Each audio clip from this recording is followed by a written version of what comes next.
Hello. Hi, everybody. Welcome to this Monday's This Is Not Therapy Hour, brought to you by Effective Artistry. My name is Marie Moran. I'm an executive functioning coach, and I'm joined as ever by Brandon Tessers, LCPC, Clinical Director of Effective Artistry, and Caitlin Miller, LCP, Therapist with the Practice. Thank you. How you doing? Nice to be with you. Good to be with you. It is Labor Day. Yeah. And we are laboring. Laboring. This is so laborious. Very difficult manual labor. It is difficult and taxing, but not the kind of labor that people were organizing to put controls and limits on back in the day. Yeah. Yeah. I'm gonna force. Go ahead. I did see somebody on social media saying, well, I'm not off today because I'm a service worker and office workers need their treats today. I really felt that one. Yeah. Yeah. So yeah. Yeah, when I was in the restaurant industry, there was always that thing where it was like, today's a holiday, but you need to work or else we're going to fire you. You have to do at least 2 holidays. Or like the hospital where they're like, if you don't do Christmas or Thanksgiving, you're going to get fired. So choose one. And I'm like, cool. Okay. Wow. Yeah. Shout out to all of the service workers and manual laborers who are holding things together today. Absolutely. Thank you. Just to tell anybody who's watching a little bit about the show. Feels weird. Show. It is not therapy, same as the title says. It's an open conversation with Brandon and Caitlin. So it's a chance for you to ask questions of therapists about anything to do with mental health. Effective Artistry is a neurodiversity affirming practice. So if you have questions about neurodiversity, this is the place to pop by and put your questions in the chat and I'll ask them on your behalf. So if you're interested in coaching services with Effective Artistry, the practice is based in Northbrook, Illinois. So you can check out effectiveartistry.com. You can, sorry, what was I going to say? The practice is licensed to work with anybody in the state of Illinois. And also for executive functioning coaches, we can work with you wherever you are in the world. So go to the website, effectiveartistry.com, and just drop us a message. We'll get in touch. That was that little announcement.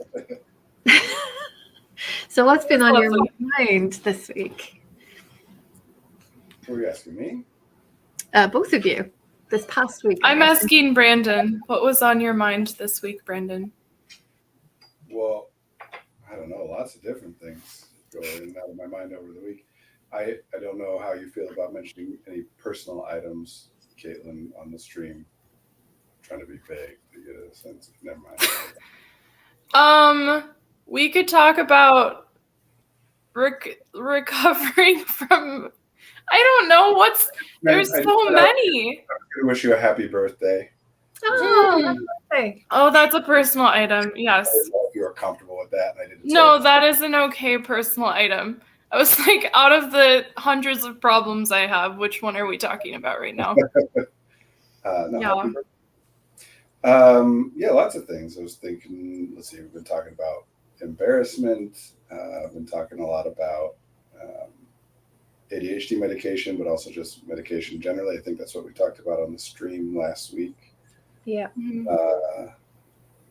I don't know, all over the place. What are people interested in? I would be interested in talking about something joyful and less problematic. Like, I don't know, like tips for feeling hedonic pleasure in the moment. Because this is not what you said, Brendan, but I have a lot of neurodivergent clients who will say something like, I did this awesome thing and I wasn't quite in the moment as much as I could have, or I didn't feel like I was really able to like savor it. I don't know. Because I feel like sometimes it can be really important in therapy, even though this is not therapy hour, to like kind of learn how to have more fun. I don't know. Does that make sense? Sure. I like that. What do you think, Marie? Yeah, I'd like to talk about that for sure. I have been listening to some recordings on Zen Buddhism, and I've been thinking about the concept of I and me and who am I, and a lot about attention and awareness, and the same thing about how to be in the moment when you're engaging in some kind of task or doing something enjoyable. I think a lot about hobbies, but I don't always get around to doing them. I just think about them. Yeah, me too. Yeah, that sounds fun. Let's talk about that. Just real quick before you use the term hedonic, and I think we can quickly define hedonic and eudaimonic because that's helpful in this conversation. There's different ways of talking about this, and I like these terms from the old Greek philosophy, but hedonic and eudaimonic, different kinds of enjoyment. Hedonic joy is something which is in and of itself enjoyable. The experience, moment to moment, regardless of what it means or what it leads to or what it's connected to, is in and of itself enjoyable. Eating something that tastes good, relaxing into a nice bath that feels nice, seeing a beautiful sunset, whatever. And I'm giving all very sensory things there because they tend to be sensory, but it doesn't have to be that, right? Over the weekend, there was a point at which I was playing a game with my son. We were opening up these random card packs of a trading card game, and he was sitting on my lap, opening them up, and he just goes, "This is the life." That is. Oh, that's so cute. Yeah. So hedonic joy just means things which are in and of themselves, in the moment, enjoyable. Not because of what they mean or they're connected to, just the experience is enjoyable. Eudaimonic joy, EUDAIMON. So EU in Greek means good. That prefix means good, like euphoria, right? And then daimon, DAIMON, means spirit, basically. Same root as demon. So eudaimonic joy is joy which is meaningful joy which is enjoyable because of it's good for your soul, good for your spirit. It means something to you. It's connected to something. So that can be things like you enjoy completing your homework because now you have that sense of relief and it's off your plate. You're closer to what it is that you're trying to accomplish, or that you enjoy working out because it gets you closer to your goal. So that's one very common version of eudaimonic joy.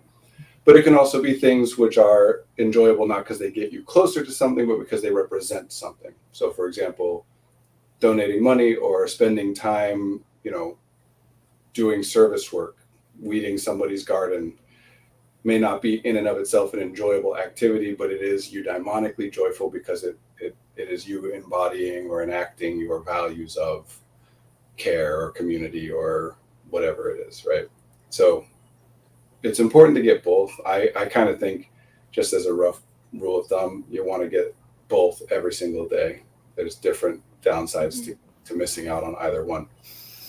But yeah, hedonic is the experience in and of itself. Eudaimonic means it's enjoyable because it is connected to or means something else. And things can be both. That's the ideal, right? It's stuff that's both hedonically and eudaimonically joyful. We have a comment in the chat that says, "I feel like sourcing hedonic joy interrupts executive functioning for me." Yeah, that's interesting. Tell us more about that if you can in the comments. Well, so let's talk about being present. You talk about attention and awareness, Marie. Again, it's one of those phrases that can mean a lot of different things. But generally, when people are talking about being present in the moment, attention is a finite resource. Every unit of attention that is going to one thing is a unit of attention that can't go to anything else. Right? And so one way we can divide up the categories of things you can pay attention to, which is commonly useful for us, is the cognitive environment and the physical environment. If you're paying attention to, if you're aware of things which aren't present in the physical environment but are only present in your cognitive environment, thoughts and memories and concerns and etc., then you're that much less aware of whatever's in your physical environment, and vice versa. Anything that you're dedicating to noticing the physical environment, which also includes your own body, your body exists in the physical environment. That's stuff that's not going to the cognitive environment. So one of the problems for neurodivergent people, especially, is we tend to be, as we've talked about, focused on the cognitive environment. And when you are truly, quote unquote, present in the moment, which is something that happens to people all the time, it means that all of your resources are going to the physical environment. None of them are going to the cognitive environment, which means you're not even really observing your own experience. And therefore, not likely to interpret it as, in other words, if you have a thought of, oh, I'm totally present in the moment right now, then no, you aren't, because that's a thought. So we have a follow-up response, which is, when I struggle to engage in necessary tasks, I can often turn to eating to not have to face the task. Sure. I don't know if that, I understand that eating in that context could be hedonic joy, but I was sort of talking about the context of like things that before you do the action, you perceive them as hedonically joyful. I don't know if that can turn into an adverb, but does that make sense? Yeah, and I use them as adverbs all the time, although I don't know if they exist in the dictionary that way. But making words an effective artistry. Making words is the best. Just ask Shakespeare. Yeah. Wordsmiths. But does that make sense? Like when I talk to clients about hedonic joy, it's more about like sort of, and this is so like whatever, but planning it sort of like, what are the things that brings you hedonic joy versus like having an executive functioning task, wanting to do it, and then turning to something that is technically hedonically joyful, but in a way that it almost has like an undertone of maladaptive. I don't know. I'm with you, and I think this is honestly, I think this is one of the most commonly one of the most common problematic ways of thinking about this stuff. The eating theoretically is hedonically joyful, regardless of context, right? If you're eating, I disagree. Well, not all food, but I would say mostly it's hedonically joyful. If you're eating, in this particular case, in this case, joy. Yeah. If you're eating something and you enjoy eating that thing, it tastes good to you, you like it, then it's hedonically joyful. Now, it is possible for something to be hedonically joyful and then eudaimonically the opposite, right? That you can do something which feels good, but which you're like, oh no, this is terrible, I shouldn't do this, which is the opposite of joy. And that actually does take it away, right? It diminishes what you get from it. So would you say ideally something would be hedonically joyful and either neutrally eudaimonic or also positively eudaimonic, or the other way around? That you shouldn't have something that cancels out the other thing? Right, ideally, right. You don't want to diminish, because to me, and I think this is important, especially we were talking about exhaustion, whatever. To me, joy is the opposite of pain, right? Pain is a signal that our body generates for itself, for us to perceive, that indicates that the thing which is happening is a thing which, if not addressed, will damage us or even kill us in the long term. The longer we let it go, the worse it will be for us. Joy and pleasure is the opposite. It's an indication, it's a signal that the body makes for itself that is theoretically aligned with, this thing is good for you to do. The longer and the more you do it, it will be beneficial. And of course, our bodies are wrong about that stuff all the time. Things hurt that are actually good for us in the long run. Things feel good that are bad for us in the long run, or whatever. But it should be kind of addressed that way. I think it's important. This isn't just like, oh, reward yourself by having some fun or finding some joy in your life.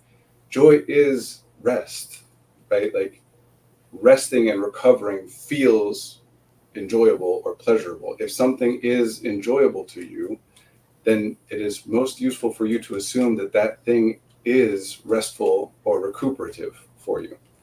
And if you think about it as that you're doing something bad that you shouldn't be doing, you're distracting yourself or etc., then it diminishes the rest and the recovery that you get from it. Sometimes to the point where you get none. Like an enjoyable activity can become completely unenjoyable and actually still just drain you in its own way if you're not engaging with it and allowing yourself to enjoy it if instead you're just in your head beating the crap out of yourself for not doing whatever other thing you're supposed to be doing. Mm-hmm. This is, I think, a big part of how these cycles of burnout get going is rest and recovery is not something you need to consciously plan and do, right? Like your body automatically will do that stuff unless we learn to override it. And a lot of us, especially by the time we get older, into our adult years and whatever, have learned to override it to the point that it just becomes our default. That doing something, anything which feels good also feels guilty, terrible, bad, whatever. I should be doing something. So you just never rest. And the times you do is only when you really have to. And even then it's not very efficient because you're still thinking, oh, what's wrong with me? Why am I not?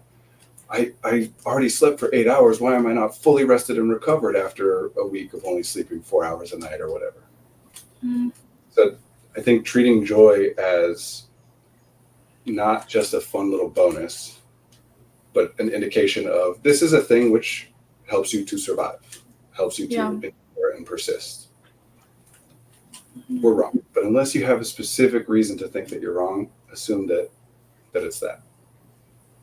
Anyway. I'm not trying to sound like a series of counter arguments, but I'm getting a little stuck on things that could be hedonically joyful are always restorative. Is that what you were trying to say? I think that's the idea, but in the same way that things which are painful are not always detrimental to our well-being, things which are enjoyable are not always. The body adapts very slowly. Like, by and large, obviously there are specific differences, but by and large, my physical body is more or less the same as humans' physical body from hundreds of thousands of years ago. Mm-hmm. My cognitive experience, my mind, nothing in common, not at all. Like completely different species might as well be. And each individual person, your body from one day to the next is roughly the same. Your mm-hmm. mind can shift from like pure joy to utter despair in one moment. So the body is more stable, but it's also slower moving. So our instincts, for example, sugar tastes good. The theory of why sugar tastes so good is because glucose is the fuel for cognition. Different body systems use different things as their primary fuel source. But glucose, blood sugar, or sugar, is the primary. When you're thinking, you're utilizing glucose. You're turning it into electrical energy and whatever. And in the state in which our, evolutionary ancestors were living, our species evolved, sugar was very rare and hard to come by. So you end up with it being very highly incentivized. Like mm-hmm. people have observed that when members of cultures that are still primarily focused on hunting, gathering stuff, that no matter what it is they're doing or where they're headed, if somebody hears a beehive, everybody stops and they go hunting for that hive right away and they break it and everybody just eats the honey right then and there. Very highly incentivized. Now, we know that we have access to sugar in a way that our evolutionary ancestors obviously did not. And we have good reason to believe that eating too much of it is bad for you. So that doesn't change the body's reaction to it of experiencing it as, oh, this tastes good or enjoyable. Although it can, sometimes you eat something that's so sweet that it's like sickening, you get too much of it. But yes, it being joyful does not mean that it is necessarily in and of itself restorative or restful, but it's an indication that it likely, unless you have some cognitive reason to believe otherwise, same with pain. Unless you have reason to believe that the pain is incorrect, that the thing which is happening is actually good for you, you're diabetic and you're pricking your finger to test your blood, the body still thinks, oh, that hurts, but you can override and say no. So yeah, it's wrong. We're wrong all the time.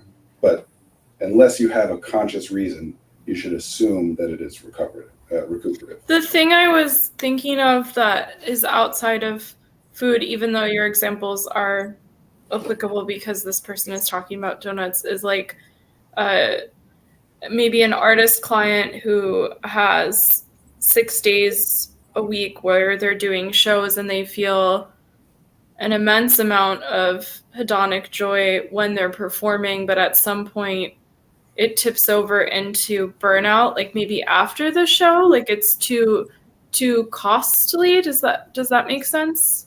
Yes, and what I would say, and I know we're getting off of the original thing about trying to focus on being present, so refocus me, but what I would say is trying to figure out energy drives people literally insane. We can't really know what it is, but we can all have a self-evident, like an observable experience of I feel more energized or less energized. And one key part of that is it's more than one thing. Everybody has experiences where I do something and I feel more energized in this way, but more drained and depleted in this other way. So there are different systems, right? And doing something, for example, well, let's take your example of the person doing the show, which might be incredibly restful and recuperative, beneficial in terms of the cognitive system or whatever systems are involved in social or whatever, but very draining for the physical system, the actual like effort being exerted and whatever. I think most people have had that experience of you're having so much fun and get so wrapped up in something that you just forget to eat or forget that you need to use the bathroom. Mm-hmm. Common, like you're on a date with somebody and it's going so well and you're having such a good time that you just push off having to go to the bathroom because you don't want the date to end, kind of thing. Mm-hmm. So I wouldn't say that it means that that's not recuperative. It just means that there are other things which are getting ignored because you're getting so focused in on the one particular experience. Mm-hmm. That would be my theory, I suppose, my way of describing that. So for neurodivergent people who tend to spend disproportionate amount of resources in cognition versus the environment, how can we get these lovely people to live more in the moment when they would like to?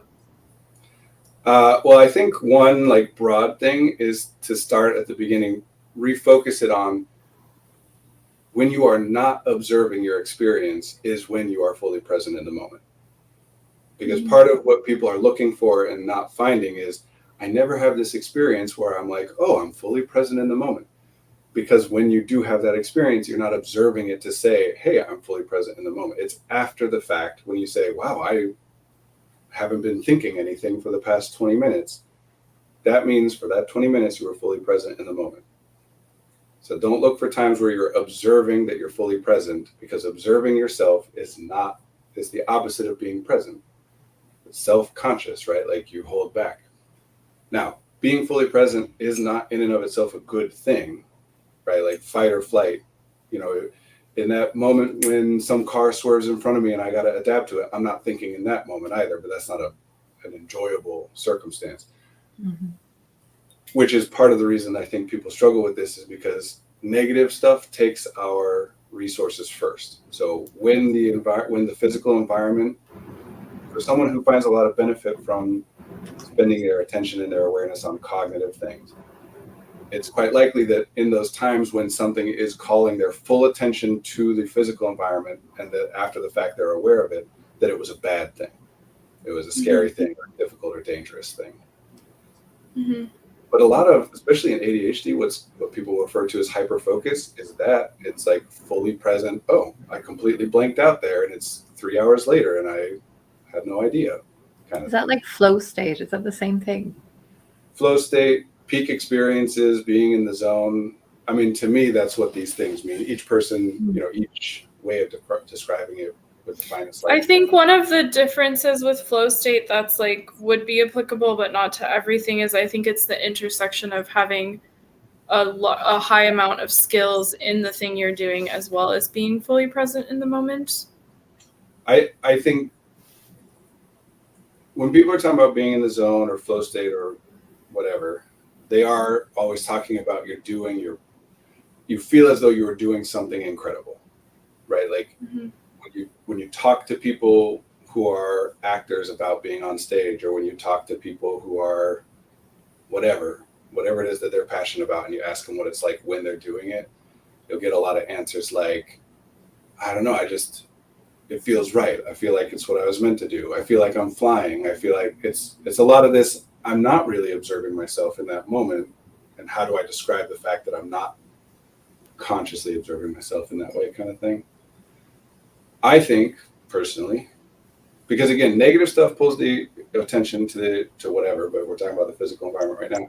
The other category of thing which would pull all of your attention and awareness to the physical environment is something which is at the maximum range of your ability to do it. That you are attempting to do something which we're talking about in this case, something which is not negative, like not that you have to do it or you'll die, but you're doing something which is theoretically beneficial to you or enjoyable to you if you do it. And what it is that you're doing is at the limit of your ability to do it. So all of your resources are dedicated to the actual navigation of the physical environment and doing the thing. Nothing's left over. So when you walk away from that experience, yeah, it's like I don't care a lot about sports, playing sports personally, but I've definitely had experiences where it's like, oh, I just observed my body, like make tiny little adjustments and movements that I didn't tell it to do, but it put me exactly in the right spot for. It's kind of like you can't imagine doing better than what you're doing. You don't have to consciously, but it just happens. Well, and it's not in like an egoic sense of like, if I did this thing for another 10 years, I'd be way better at it, but that you're doing it to the maximum of your capacity in the moment. Right.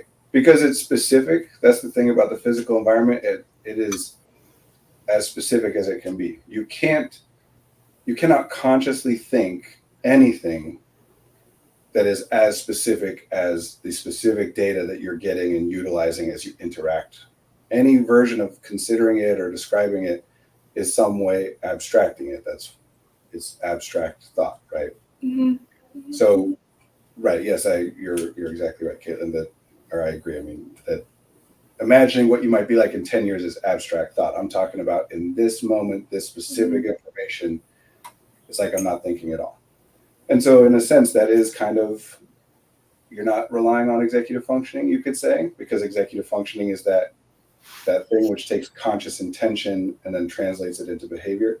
And there's not a lot of conscious intention in some of these experiences, or none at all. But another way to describe it would be that your executive functioning is working so well that conscious intention is acted upon so quickly that you don't even have time to notice it before it's completed and you're observing the next thing. Would you say that if a neurodivergent person practiced being in the moment more, that would theoretically improve their ability to have the intention of doing something and then doing it, aka executive functioning? Well, certainly the more that it happens, the better you get at it, right? Like if you're thinking about trying to do something without actually executing on attempting to do that, right? If you execute, succeed or fail, you get information, you get experience, and you improve both your conscious intentions and ideas about what needs to be considered, but also your body's just experience, skill, muscle memory kind of stuff. So acting on things quickly, which I think a lot of what flow state is, and I should be clear, this is a lot of Brandon theory stuff, right? Like this is just my thoughts on things. I think there's a loop. I talk about it as acquisition, arrangement, application, that we acquire data from some source. We then, in the cognitive space, arrange and rearrange that data, combine it in different sequences and pull up other things from long-term memory and try and make, until we find an arrangement which seems useful, then we apply that and do something. And when that cycle is very, very slow, that's like when we're in our head thinking about what we should do for months or even years before actually doing something. Or the cycle can go so fast that you don't even observe the cycle. That logically speaking, you must be taking in data because you are navigating an actual physical environment and are responding to things which are changing moment to moment in ways that allow you to still accomplish whatever it is you're trying to accomplish. It's just data in, quick, and then apply, and data in and apply, and data in and apply. That the arrangement part of it basically either isn't happening or is happening in such a way that we can't observe it happening. Yeah, that makes a lot of sense. And I had some sort of counter argument about cognition and flow states, but the acquisition, arrangement, and what is the application? Are they all A's? Am I making this up? No, I try and go for things like that to make it easier. Brandon AAA method. It's not a battery. I spent a lot of time on those words because I was very specifically trying to come up with something that was neutral. Like I didn't want it to be learning or observing or, because observing is active, whatever. So just acquiring information, not thinking or strategizing, just arranging data, like taking the kind of willfulness out of it. The I do this. It's just what happens whether you are intending for it to happen or not. You acquire data, arrange it, and apply it. Yeah. I haven't talked about that one as much for a while. It's a good one. But your question, Caitlin, about practicing being present in the moment. Here's the tricky thing. You can't. That's the whole point. I think you can. What you can do, and what I recommend work with people on doing, is arranging things in such a way that you think that those times and those contexts, those experiences in which all of your attention will be drawn into the environment, that you're setting yourself up for things where you think that will happen. But you cannot consciously make it happen. Any attempt to consciously get yourself to pay attention to the moment it will make it so you're paying less attention because it's a conscious thought. So yeah, that is what I meant by practicing, is like going into intentional spaces with wanting to be in the moment. So, okay, if someone with ADHD said to you, but Brandon, that's not enough. I need like rules. I need steps to get in the present moment. You really just can't control it at all. I don't believe you. What would you say? That person, because this one does hit ADHDers specifically, especially because things about the way people conceptualize ADHD. I would say you already do it all the time, constantly, all the time. And you're missing out on all that information because you have been convinced to think of that experience as some negative thing. You might be calling it hyperfixating. You might be calling it getting distracted or procrastinating. You might be calling it losing track of time, zoning out, daydreaming, getting your head in the clouds, whatever, right? And some of those are definitely cognitive experiences, or at least can be applied to cognitive experiences. But if somebody's saying, oh, I have all this work that I need to be doing, and instead I just kind of zone out on the couch in front of the TV for 2 hours. Well, that zoning out, that was the fully present. All of your resources were going toward the TV, or this is also where you'll get people saying, I put on a show in the background, but I also look at my phone and I also am snacking because I've added up enough stimulation in the environment that it's taking the maximum of what I've got. If I let go of one of those things, there's still a little bit left over and I'm going to be in my head thinking a little bit. But if I get enough environmental stimulation, then I just stop thinking. ADHDers especially will talk about shutting off their brain. Yep. I need to get my brain to shut up. I was thinking about this today because I baked some bread. I don't bake as often as I used to, but today I baked a loaf of bread. And I realized afterwards that I had got into that state. It was a little bit of muscle memory, but it was a sensory thing for me as well. And I just baked some bread without really thinking too hard about what I was doing. And it was really nice. That is a very impressive skill. Cool. I like that. I'm glad that you had that. Yeah. And this thing when I'm doing like crafts and things, but I get in my head about having all the right materials and having the environment set up the right way. And that's where as a PhD I tend to get stuck. But once I'm actually making something, hours and hours can pass by and I can look down and I've like knitted or crocheted something that's suddenly this big, and I haven't thought about it. So I guess, Brandon, where I might challenge you, like with Marie's example, is if, Marie, you were making bread and you felt like very much in your head and you were thinking about maybe like an argument you had with a friend the day before or something, I would maybe challenge a client to like notice the way the dough feels in your hands and feel your muscles interact with kneading it, and notice the amount of flour that you might have to put under it so you can knead it. Notice how the shape it's getting, like, and although those are technically like cognitive sort of like questions to ask yourself, if part of the answer is focusing more on the task, then couldn't it theoretically help someone get into the moment, even though that act itself is not getting into the moment? Yes. So what you're talking about is generally we would call mindfulness. And you want to use it in a few different circumstances. The one in which people primarily are talking about it in therapy, especially, is when what's going on in your head is unpleasant. Like the example you just had, right? You're thinking about an argument you just had with somebody or whatever. It's a way of getting your resources out into the environment in order to kind of deprive whatever the unpleasant thing is of the attention it needs to live. Because you can't, just like we're talking about, you can't say, stop thinking about this thing, because that is a thought about the thing. But you can say, listen to the farthest away sound, feel the dough on your hand, whatever, and that pulls attention away from it. So that's about diminishing. And for me, by the way, I would refer to that as stimming. That anything that you're doing which draws your attention to the physical environment with the purpose of decreasing the intensity of a cognitive experience. Something is happening in here, good or bad, that's just intense in a way I don't enjoy. I'm trying to diminish the intensity, decrease the intensity. Doing anything which draws my attention out into the environment, I would call stimming. Whereas fidgeting can be the exact same action, but for me serves a different purpose. It's preventative in order to enable me to focus on what I'm trying to focus on. I don't know if I tracked your answer to my question or if I even asked a question, which is a great. You're right. I got distracted with the stimming and fidgeting sidetrack. Do you remember what I asked? Because I guess the question I was trying to ask you was that theoretically, is that a way that could make someone's brain more likely to eventually get into a flow state or in the present moment? Yes, and I do think, yes, it is.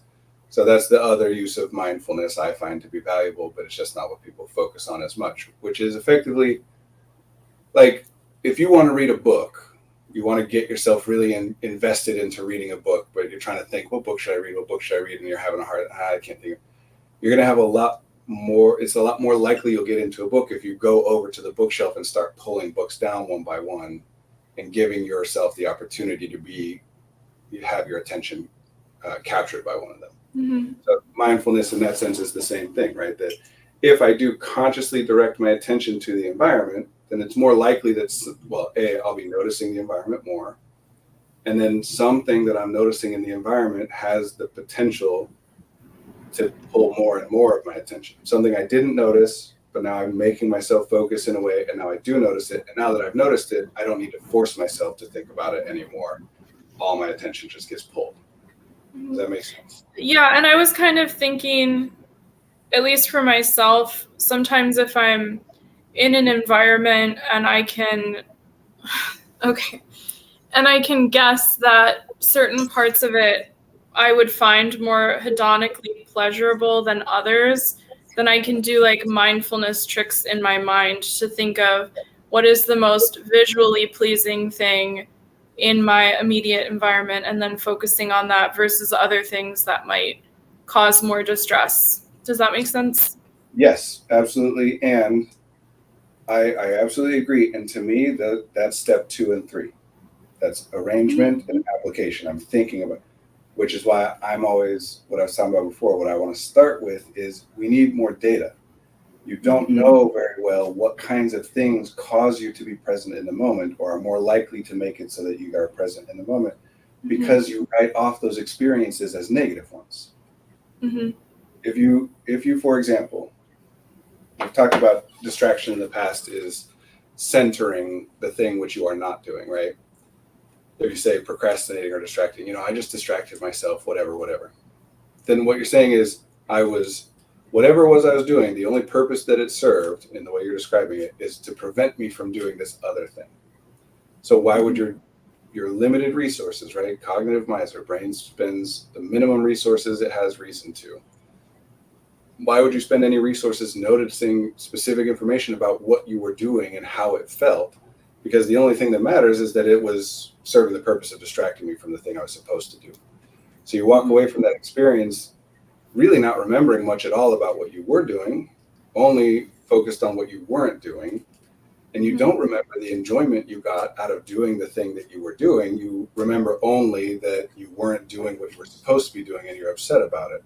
If anything, to whatever extent you do remember what you were doing instead, you walk away from that thinking it's a bad thing that you shouldn't allow yourself to do anymore. The number of times I've had ADHDers say, I have an addictive personality, which effectively just means I got to be careful about letting myself do things that I like, because if I let myself do things that I like, then it becomes a problem. It stops me from doing other things, which is not, I mean, that's a way to describe things. It's just not useful. So do you think some of that could be empowering for ADHDers in the sense of like, what about the thing that you are calling distracting brings you hedonic pleasure? And then to figure out, is there any pattern in that, or are there any things that kind of like stimulate your mind in that way? And then to see if whatever the executive dysfunction is, how can we link things that you're naturally drawn to the things that you feel as though you should be doing? Yeah, that's one application of it, and that's the one that we're focused on today. Is the more you pay attention to what you are doing as opposed to the thing you are not doing, and get the data about that experience, the environmental, like observable data involved with it, or the hobby of it, or the patterns, the more information you'll have to come up with theories about what kind of stuff is the kind of stuff that tends to make me get present in the moment.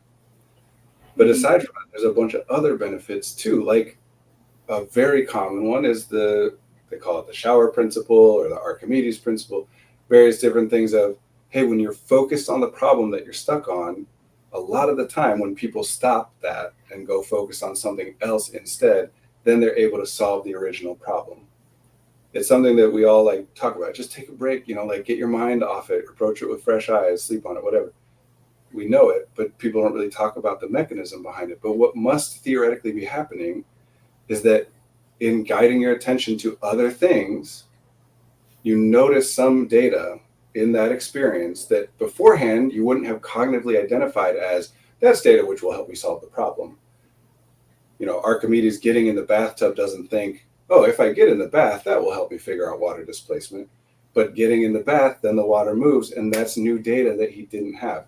So creativity and innovation especially, which if you are a white collar worker, your job is about intellectual labor, creativity and innovation. I don't mean inventing new products, although that's part of it. I mean, even just like looking at the spreadsheet and making sure that, wait a second, those numbers aren't right? You've got to connect.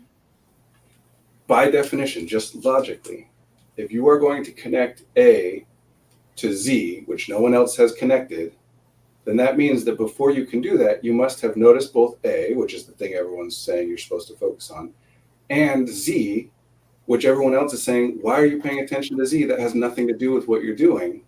Because if they already knew that Z was connected to A, then they would have told you, look at it. And that's not creating, that's not doing something new. By definition, you have to chase the butterflies around in order to later on utilize any information about butterflies when you're trying to solve something else. You have to do things which nobody else has consciously identified, to you at least, as being potentially relevant to what it is that you're trying to do. You have to collect information, acquire data before you can use it. You can't. And that's a great way, Brandon, to refute the idea of like the unconscious or the subconscious. Like when you're going on that walk in nature, this question just dipped into the collective unconscious and then it came back out 2 hours later. And that's why the answer, instead of like, does that make sense? Yes, it does. And I don't think many people talk about what you're saying right now. That's honestly what your question earlier before too was. This to me is the big problem with the deficit model. It's not that it's mean to people. It's that it supposes as an answer to questions that otherwise have no answer. Oh, because some people are just broken and do things which make no sense, which is not a useful answer. If I'm saying, why is my attention constantly called to this thing when I'm trying to focus on this thing? Yeah. The logical thing is to say, well, what is it about that thing that's calling your attention? There's a reason. Not that it's always knowable, not that it's all, we're wrong all the time. We pay attention to things we don't end up using or whatever. But instead, if we say, oh, why is it? Because you have a hard time focusing, you're bad at focus, you're bad at executive functioning, you have ADHD, whatever deficit thing, then we don't explore the actual thing which is happening anymore because it's just written off as a deficit. So, and I've had that. Oh, go ahead. Sorry, Brandon. Oh, please go.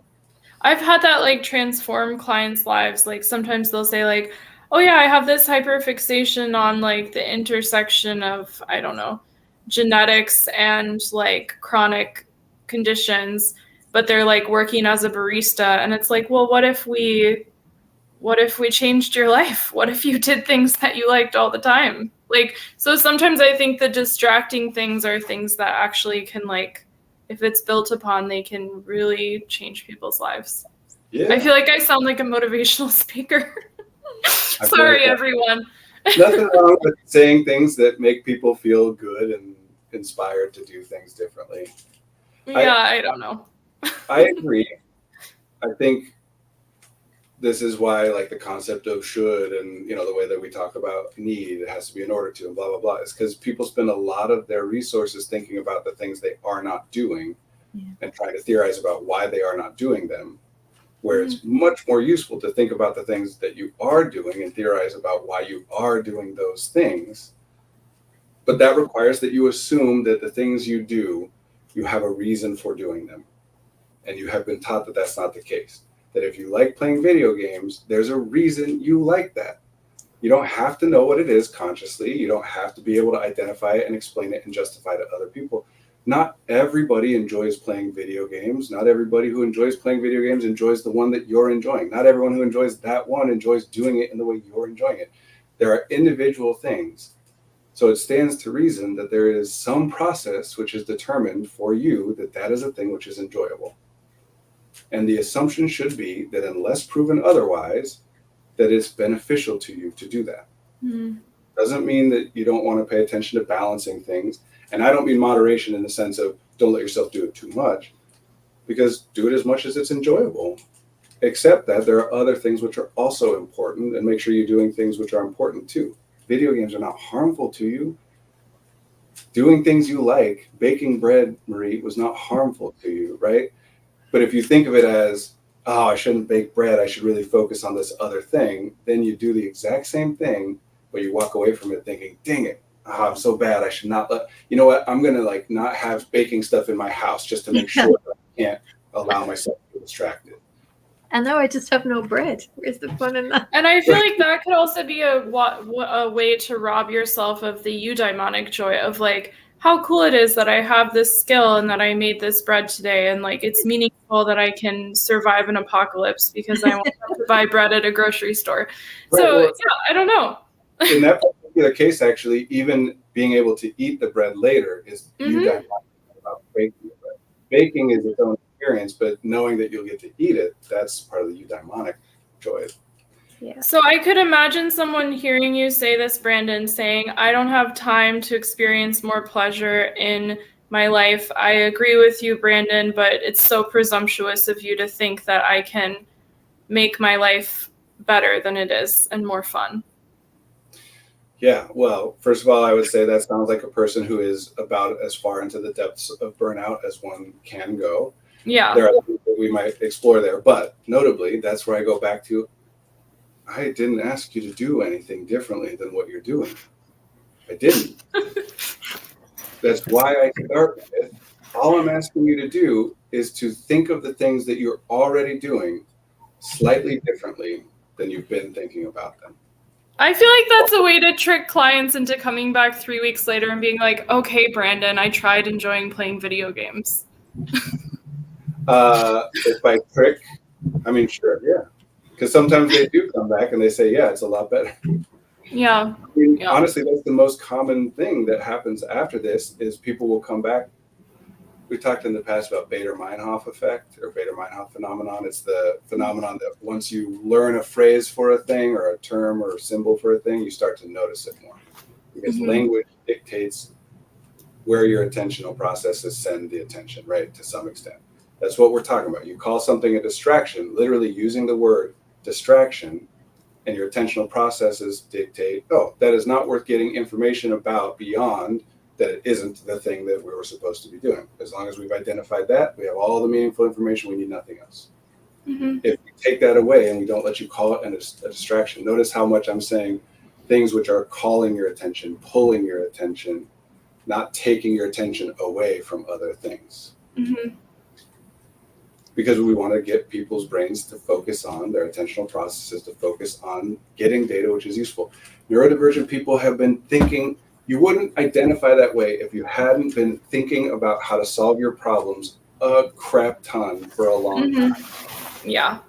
The most logical assumption, or at least the highest theoretical return on investment, is to assume that you need new information, not that you need a new way to rearrange you have taken the data you have and you've rearranged it infinite ways, right? Like, I don't have a new way to think of what you're already paying attention to that you haven't considered and either tried or dismissed.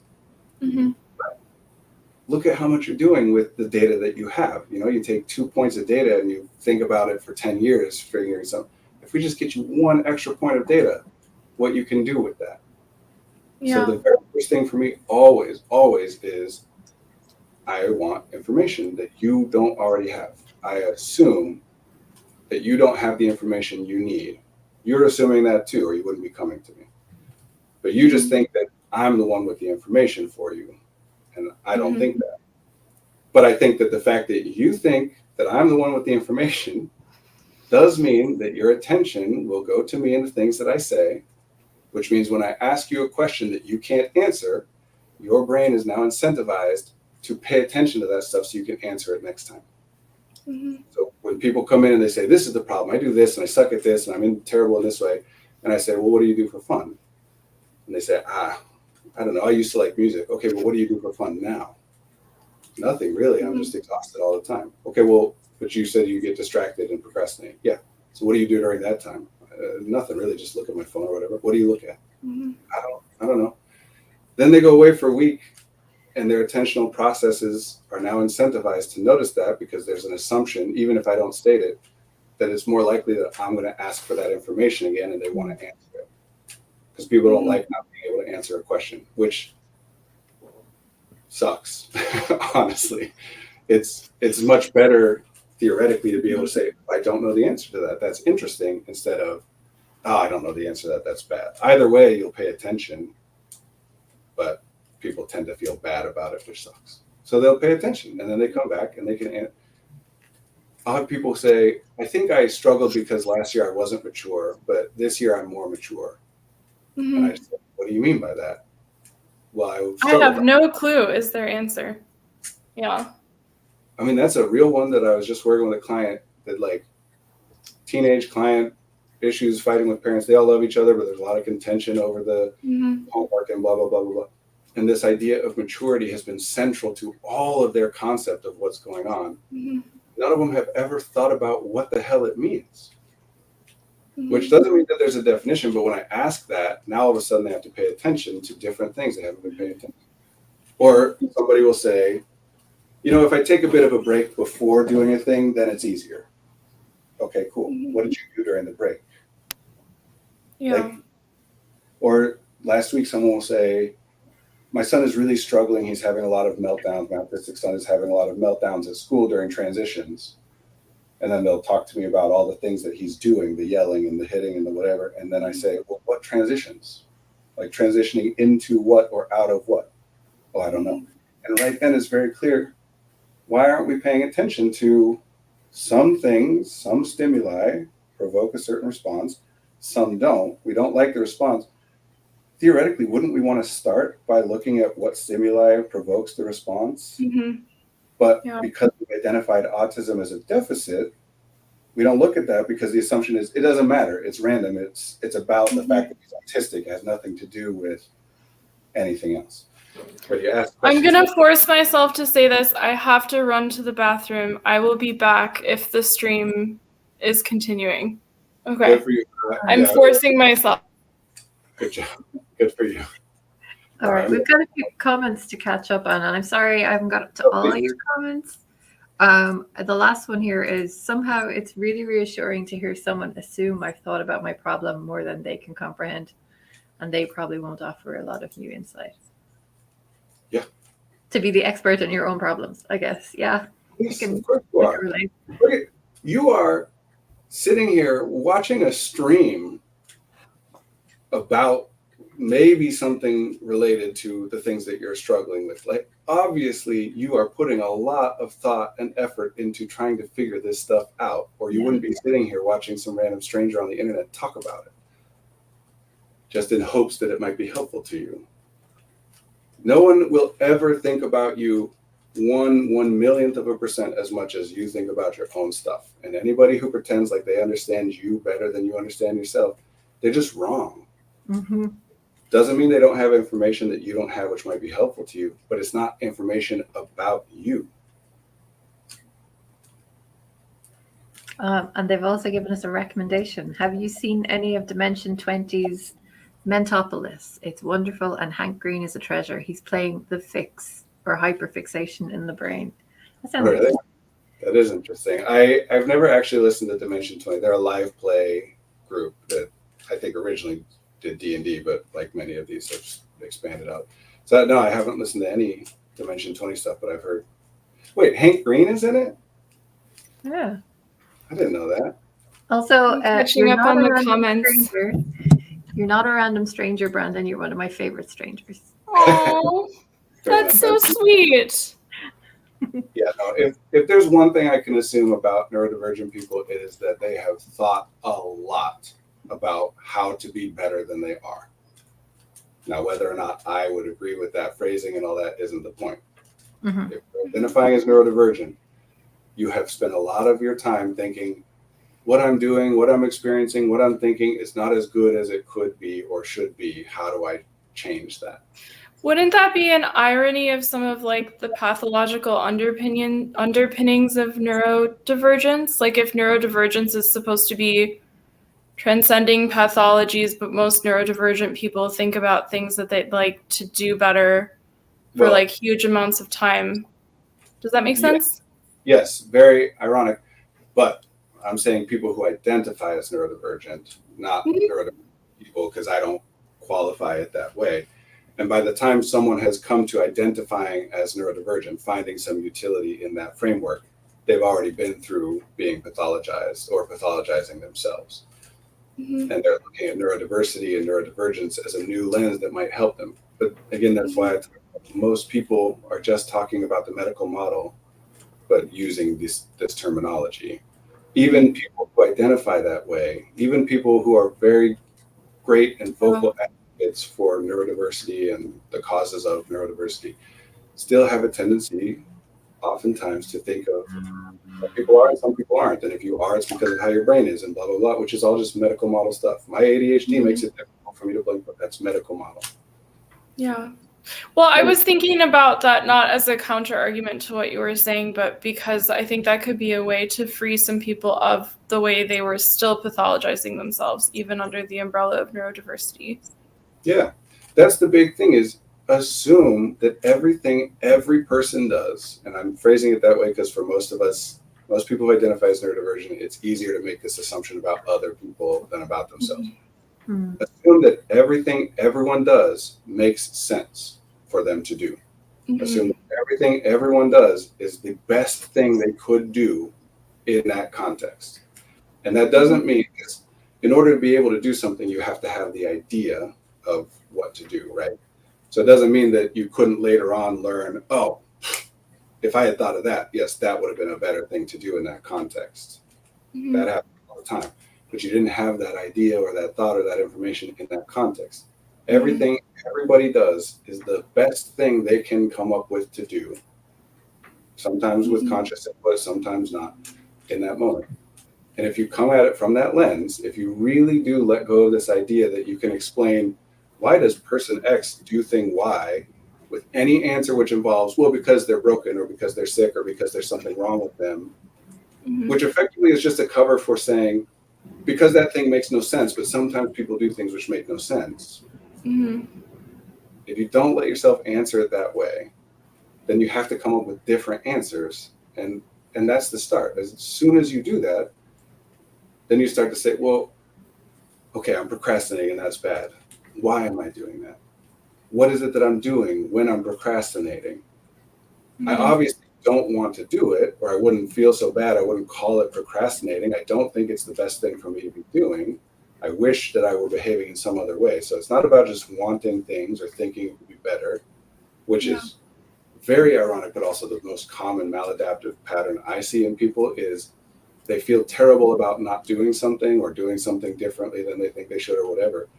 And they come to the conclusion that the reason that they fail or struggle is because they don't care enough. So then they try to care more, but you already care a lot. And then you care more and it doesn't help, but then you care more and it doesn't help. And then you... I think that's sort of getting stuck in like the motivation paradigm. Like if I just wanted this so badly that I would forego like eating for 30 days to get this, then I will be able to cure my executive dysfunction.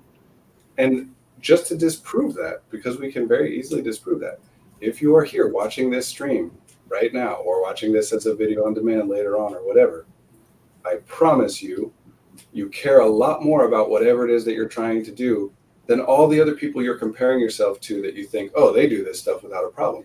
Are those people also taking time out of their day in their quote unquote free time to go watch a stream to get more information in order to try and adjust their behavior?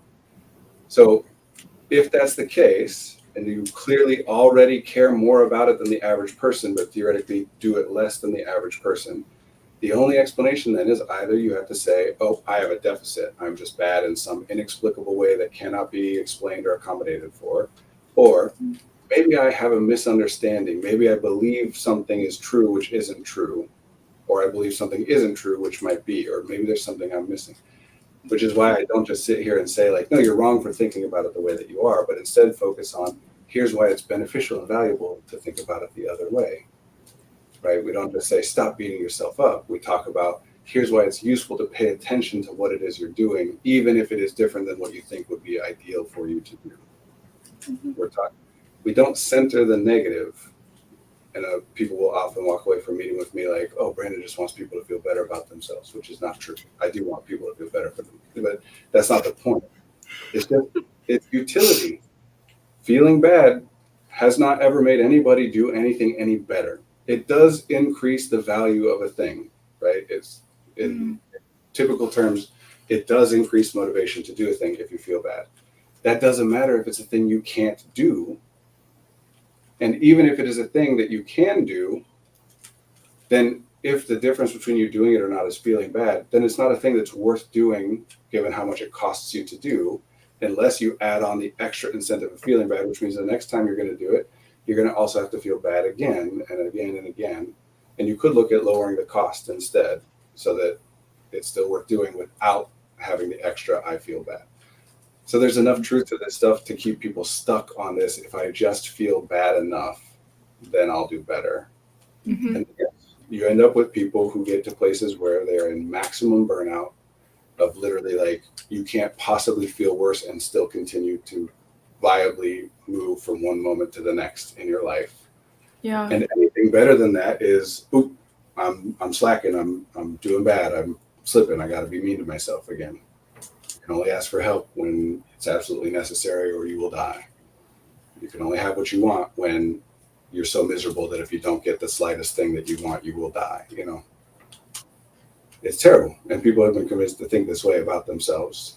So all I'm trying to say is a lot of it comes, here, I'll say this and we gotta go because I got a guy waiting, but nobody would argue if you're a bodybuilder and you're trying to pack on pounds and pounds of muscle, you're going to eat a lot more calories generally, but also a lot more protein specifically and electrolytes after workouts to replenish. So we all accept that if you behave in different ways, that you can deplete certain resources in your body or use certain systems in your body to the extent that you need to do unusual things that otherwise you wouldn't want that much protein, but when those times in that context you want it. Well, I just said earlier, but nobody clocked it, I bet, this way. What is the fuel source for cognition? Sugar. Glucose. You think that maybe there's a reason that there's a stereotype of people cramming in all-nighters and stuffing their face with gummy bears and other like pure sugary treats? That maybe in our modern day and age where many of us, pretty much all of us, but especially people who do intellectual labor and are trying to do it for some significant portion of the day, which is not a thing that we were evolved for. Of course, you're eating way more sugar than other people. That doesn't mean there's no downside, just like It's not like there's no downside to eating the way that a bodybuilder eats. But there are connections here. You can't just behave as though reality is different than what it is. Act as though you have more sugar in your system than you really do. You don't.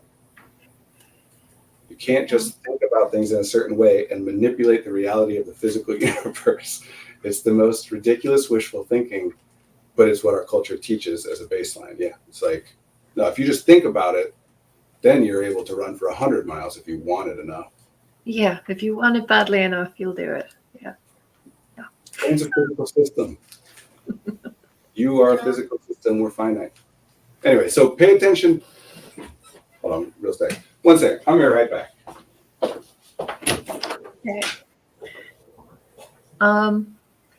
Catch up with the comments. I love these comments. They're so sweet. Yeah, we like hanging out with you too. So Yeah, it's really fun.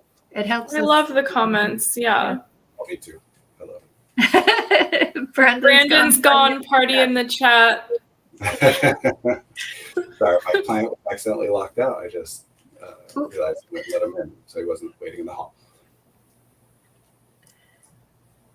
This was so much fun. Yay. Yeah, thank you. I forgot what I was going to finish up, but that's all right. Just, start, want to be more present in the moment. Start with, assume that any time that you were not thinking was a good time.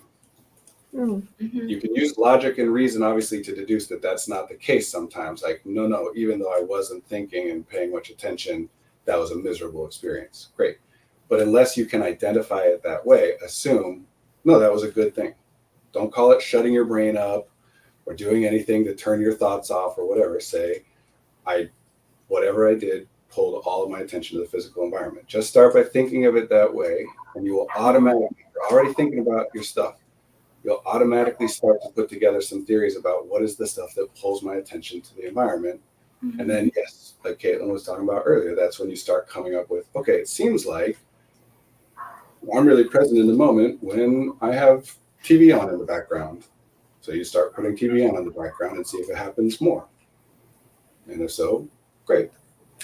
And if not, cool. And if you don't like something that you're doing that pulls your attention to the moment, then you don't have to use that particular thing, and we can come up with different theories.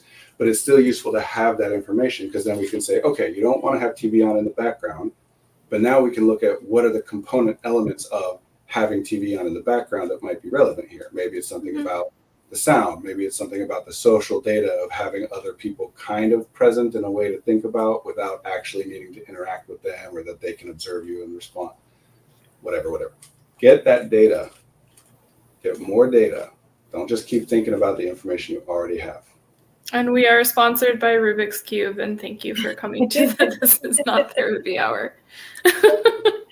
Thank you, everybody. Okay. I'm going to wrap us up with this comment. Listening to Brandon talk always makes me feel slightly better about my day, which makes it easier for me to do things. Yay! That's nice. And honestly, sometimes, to me, sometimes around here we'll talk about what we call like basic therapy. And basic therapy is that. It's like you've built up tension in your muscles over the course of the week, and you go to the masseuse or the massage therapist, and you get that. It doesn't like help you to do differently or make it so you're just as tense the next week and come back to the massage therapist to get it all worked out again. But that's basic therapy, and it's still helpful to just have something be a little bit easier, get a little bit, honestly, this is enjoyable. That means if it's enjoyable for you, that means that it is restful and recuperative, and it gives you a little bit more to do other things. Yes, we want to be able to take some of those extra resources and start to make changes, but sometimes you just need those extra resources to maintain what it is you're already doing, and at least you're not getting worse every week, or the extent to which it's getting worse every week is not as bad as it would otherwise be. Do what we can. Anyway. Marie, can you ship me a loaf of your bread? This is me again trying to finish with a joke, and then Brandon's going to say, and by the way. No, I promise I won't. I'm sorry. I bake one about every 6 months, so.